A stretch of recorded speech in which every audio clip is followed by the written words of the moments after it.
मुंबई पुणे एक्सप्रेसवेवर आज सकाळी एका ट्रेलरने समोरील गॅसच्या टँकरला जोरदार धडक दिली आहे.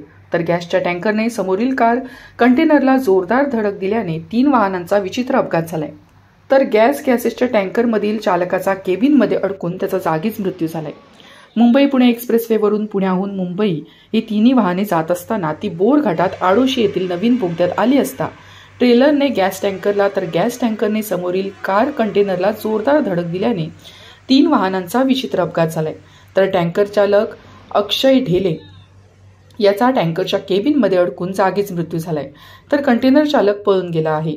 या अपघाताची माहिती मिळताच महामार्ग वाहतूक police, Borghat police, Khopoli police, अपघातग्रस्त टीमचे सदस्य, लोकमान्य रुग्णालयाची टीम, IRB पेट्रोलिंग, देवदूत यंत्रणा, डेल्टा फोर्स, महाराष्ट्र सुरक्षा बल आदी टीम तात्काळ घटनास्थळी दाखल होत तिन्ही वाहनातील अडकलेल्या व्यक्तींना बाहेर काढून तिन्ही अपघातग्रस्त वाहने क्रेनच्या साहाय्याने बाजूला घेऊन एक्सप्रेसवे वाहतुकीसाठी चालू करण्यात आली.